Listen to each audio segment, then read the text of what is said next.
hunt hungry.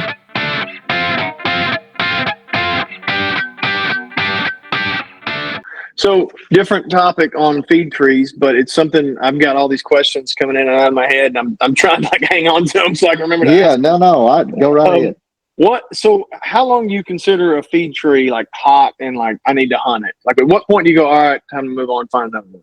When I quit seeing deer. Yeah. That's a good answer. I do that with everything that I do, you know, and me and a buddy were just talking about this day before yesterday, and you know, I just hunt. And why move when you're seeing deer? You know, if you're fishing and you were catching crappie out of a brush top, would you quit?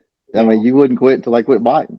That's a good answer. We can't argue with that answer. So, yeah. You know, do you think does it vary, or is it like normally a couple weeks, or bigger trees last longer? So it's 3 or 4 weeks. Well, there's some factors that play into that. Bigger trees, like I said, definitely have a longer drop time, so you're going to be able to hunt them longer.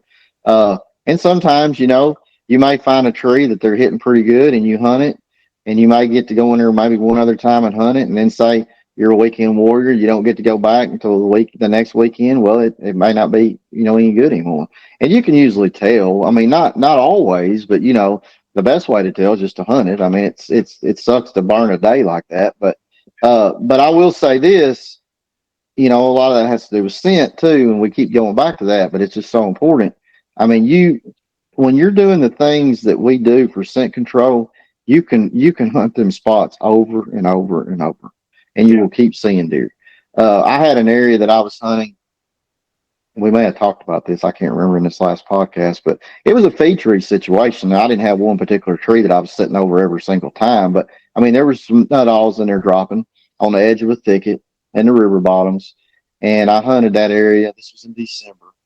I hunted that area for around, I think I made 13 sits and saw 85 deer.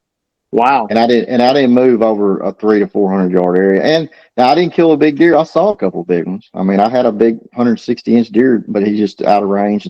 Could have killed a bunch of little ones. But yeah. So, you know, that's just the thing. If your scent control is right, you can keep hunting those areas a lot more than what people think or tell you, at least on podcasts. Yeah. So as you get closer to the rut, do you change at all, or do you just keep hunting feed trees? I do some. There again, the feed trees are always kind of there. You know what I'm saying? I mean, the acorns, you hunt a ridge, you hunt a funnel. You know, that deer I shot last year that I didn't find was a good example of that.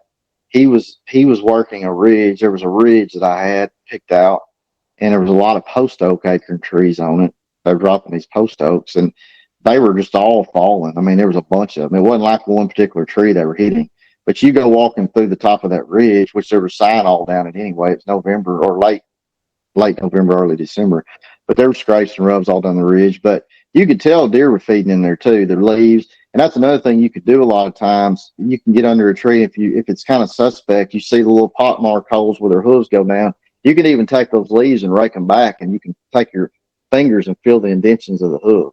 So you can check trees. You know, if you look, say, well, I don't know, maybe that was a squirrel or armadillo. You know, you can get down there and actually rake them leaves back and check them and feel the indentions.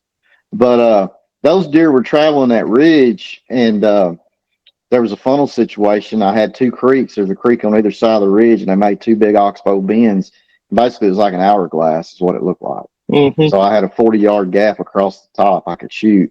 And but yeah, I mean, the feed trees were still there. They were on those were on that ridge to feed, you know.